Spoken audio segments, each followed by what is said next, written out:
नमस्ते आप सभी को। मैं मधुसूदन कुमार महतो, पीजीटी केमिस्ट्री, श्रमिक +2 हाई स्कूल तोबा पिंडरा, लॉकडाउन ई पाठशाला डीसी रामगढ़ में आप सभी का स्वागत करता हूं।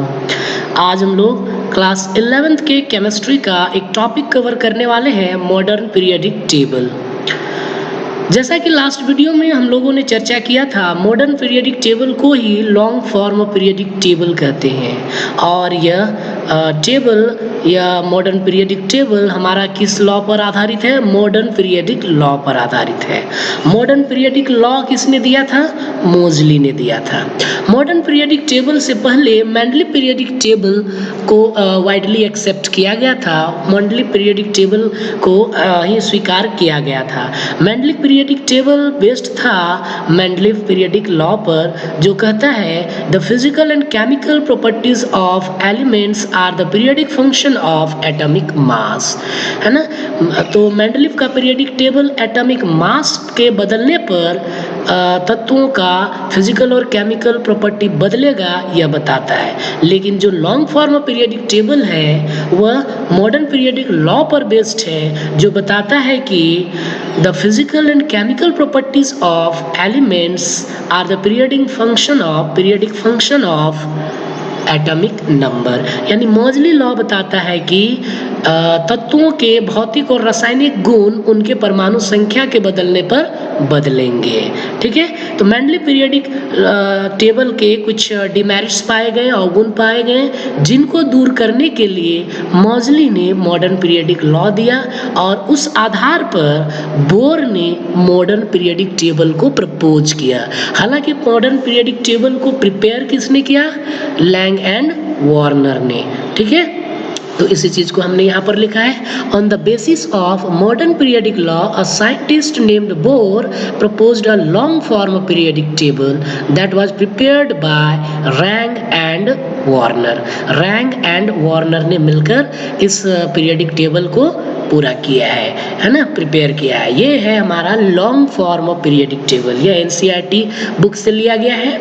यहाँ पर आप देख सकते हैं सारे एलिमेंट्स को सिस्टमैटिक वे से क्लासिफाई कर दिया गया है, वर्गीकृत कर दिया गया है। जनरली क्या होता है, जैसा कि लास्ट वीडियो में हमने चर्चा किया था कि एक प्रकार के गुणधर्म वाले सारे तत्वों को एक ग्रुप में रखा गया है। ठीक है, तो इस तरह से टोटल ग्रुप्स कितने बने हैं?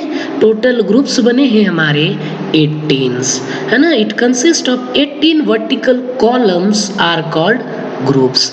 ये जो 18 कॉलम बने हैं, 1 2 3 4, ये नंबरिंग आप देख सकते हैं। कुल 18 कॉलम हैं, इनको हम 18 ग्रुप्स कहेंगे, है ना। 18 ग्रुप्स हैं। और यहाँ पर ये जो हॉरिजॉन्टल रोज हैं, इसको देख सकते हैं, है ना। टोटल कितना है? नंबरिंग को आप देख सकते हैं 1 से लेके 7 तक है, जो कि हम लोग लास्ट वीडियो में भी चर्चा किया था, है ना। तो ये 7 जो रोज हैं, इनको हम 7 पीरियड्स कहेंगे। तो मॉडर्न पीरियोडिक टेबल में कितने ग्रुप्स और कितने पीरियड्स हैं? तो कुल 18 ग्रुप्स हैं और 7 पीरियड्स हैं। क्लास 10th में 9th 10th में आप लोग पढ़े होंगे आवर्त सारणी। तो यही हमारा आधुनिक आवर्त सारणी है, जिसमें समूह कितना है?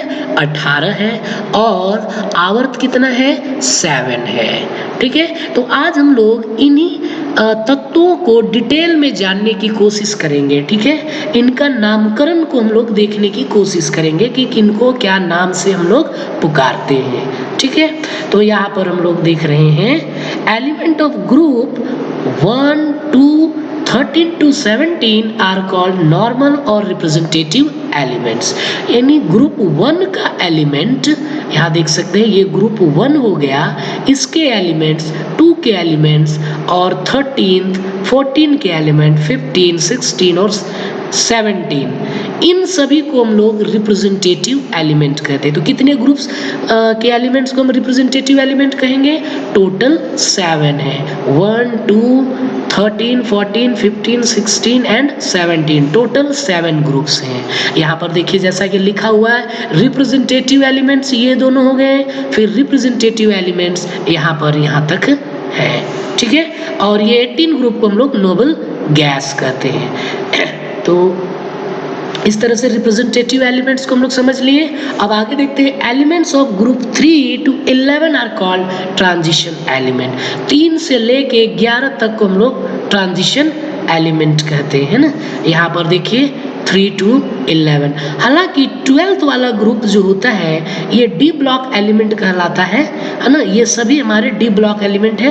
ब्लॉक वाइज डिवीजन आगे हम लोग पढ़ेंगे, लेकिन ट्रांजिशन एलिमेंट कहलाने के लिए डी ऑर्बिटल फुलफिल्ड नहीं होना चाहिए, जबकि यहाँ पर हमारा डी ऑर्बिटल फुलफिल्ड होता है। इसलिए कभी कभी इन्हें हम लोग कहीं पर देखते हैं कि इन्हें डी और ट्रांजिशन एलिमेंट नहीं कहते हैं, ठीक है। तो ग्रुप 3 से लेके 11 तक को हम लोग ट्रांजिशन एलिमेंट कहेंगे, है ना।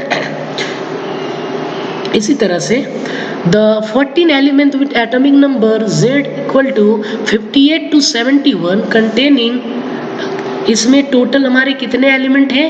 14 एलिमेंट हैं। यानी लेंथेनम्स के बाद वाले एलिमेंट और जस्ट हाफनियम से पहले यानी कि 71 तक को हम लोग लेंथेनॉइड्स के नाम से जानते हैं, जिन्हें पहले लेंथेनाइट्स भी कहा जाता था और इनको रेयर अर्थ मेटल भी कहते हैं, ठीक है। ये यहाँ पर हम लोग देख सकते हैं, ये जो हैं 58 से लेके 71, इनका पीरियडिक टेबल में कहाँ जगह है? तो यहाँ पर देख सकते हैं। लेंथेनम हो गया 57, 58 हो गया, उसके बाद 72 है, 57 के बाद 72 है। तो इसके बीच के एलिमेंट जो है 58 से लेके 71, इनको हम लोग लेंथेनॉइड्स कहते हैं। ये रहा लेंथेनॉइड्स, और इन्हें रेयर अर्थ मेटल या रेयर अर्थ एलिमेंट्स भी कहते हैं। इन्हें लेंथेनम ग्रुप्स एलिमेंट भी कहते हैं, ठीक है। और इसी तरह से 89 के बाद 103 तक, जिसको कि यहाँ पर दिखाया है हमने, 90 से लेके 103 यानी थोरियम से लेके लॉरेंसियम तक, इनको हम लोग एक्टिनॉइड्स के नाम से जानते हैं। इनको पहले एक्टिनाइड्स कहा जाता था, है ना। यहाँ भी टोटल हमारे 14 एलिमेंट्स मौजूद होते हैं, ठीक है। तो पीरियडिक टेबल के नीचे दो अलग पैनल में इनको दर्शाया जाता है, जिनको हम लोग इनर ट्रांजिशन एलिमेंट्स कहते हैं, ठीक है। इनर ट्रांजिशन एलिमेंट्स भी कहते हैं। इन दोनों को हम लोग इनर ट्रांजिशन एलिमेंट्स भी कहते हैं। हालांकि इस सेपरेट पैनल को हम लोग एक्टिनॉइड्स भी लेंथेनॉइड्स कहते हैं, और इस सेपरेट पैनल को हम लोग एक्टिनॉइड्स कहेंगे, लेकिन दोनों को कंबाइंड रूप में हम लोग इनर ट्रांजिशन एलिमेंट कहेंगे। तो इस तरह से हम लोग इन एलिमेंट्स को लगभग मोटा मोटी ग्रुप्स में क्लासिफाई कर दिया है। हालांकि इन एलिमेंट्स को उनके ग्रुप के पहले एलिमेंट के नाम पर भी उस ग्रुप को उस एलिमेंट के फैमिली का एलिमेंट कहा जाता है। अभी देखेंगे, समझ में आ जाएगा। और कुछ ग्रुप्स का अलग नाम भी है। जैसे यहाँ पर हम लोग देख सकते हैं कि ये जो ग्रुप है, फर्स्ट ग्रुप, इनको हम लोग अल्कली मेटल्स कहते हैं, जबकि ये जो ग्रुप है इसे हम लोग अल्कलाइन अर्थ मेटल्स कहते हैं। और इधर जो ये ग्रुप है, इन ग्रुप्स में इनके फर्स्ट मेंबर के नाम पर इन ग्रुप्स को उनका फैमिली कहा जाता है। जैसे इस ग्रुप का फर्स्ट मेंबर है बोरॉन, तो इसे हम लोग बोरॉन फैमिली एलिमेंट्स कहेंगे, जबकि इसे हम लोग कार्बन फैमिली एलिमेंट्स कहेंगे। और इसी तरह से इस ग्रुप में देख सकते हैं 15th ग्रुप में फर्स्ट मेंबर नाइट्रोजन है, तो इसे हम लोग नाइट्रोजन फैमिली ग्रुप्स कह सकते हैं। और इसी तरह से 16th को ऑक्सीजन फैमिली कहेंगे, और 17th ग्रुप को हम लोग हैलोजन एलिमेंट्स भी कहते हैं। हालांकि इनका 16th ग्रुप को ऑक्सीजन फैमिली के नाम से तो जानते ही हैं, साथ ही साथ इनको हम लोग चैल्कोजेंस भी कहते हैं, है ना। Elements of group 16 are called chalcogens and elements of 17th group are called halogens. तो इस तरह से हम लोग देख रहे हैं कि इन ग्रुप्स का पर्टिकुलर नाम भी है ना। हालांकि कंबाइंड रूप से इन्हें हम लोग रिप्रेजेंटेटिव एलिमेंट्स कहते हैं।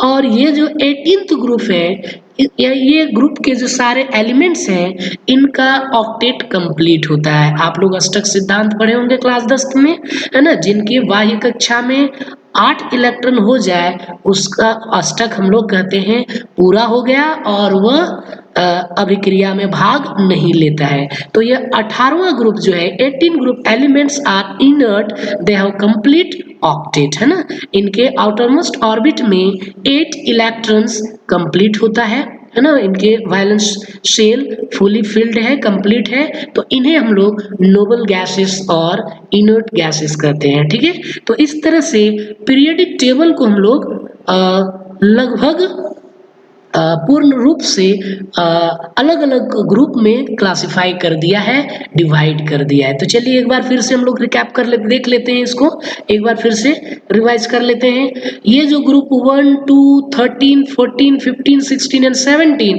इनको हम लोग कहते हैं रिप्रेजेंटेटिव एलिमेंट, जबकि ग्रुप 3 से लेके 11 तक को कहते हैं हम लोग ट्रांजिशन एलिमेंट। ट्रांजिशन एलिमेंट क्यों कहते हैं? क्योंकि लेफ्ट साइड में हमारा और राइट साइड में रिप्रेजेंटेटिव एलिमेंट है और ये बीच में है, ठीक है। और उसके बाद फिर हम लोग देखते हैं यहाँ पर ये जो दो पैनल दिया हुआ है इनको हम लोग कहते हैं इनर ट्रांजिशन एलिमेंट। हालांकि इनका सेपरेट नाम भी है, इनको हम लोग लैंथेनॉइड्स कहते हैं। लैंथेनॉइड कहाँ? 58 से लेके 71 तक इनका पीरियोडिक टेबल में कहाँ जगह है? 57 के बाद 72 आ गया, यानी इसके बीच में लैंथेनॉइड्स आते हैं। इसी तरह से नीचे के पैनल को हम लोग एक्टिनॉइड्स कहते हैं, जिनका कि एटॉमिक नंबर 90 से लेके 103 तक है। तो यह पीरियोडिक टेबल जो हमारा था, लॉन्ग फॉर्म पीरियोडिक टेबल, यह फुली क्लासिफाइड है on the basis of modern periodic law, यानी मॉडर्न पीरियोडिक लॉ पर आधारित है। तो चलिए आज का क्लास हम लोग यहीं समाप्त करते हैं।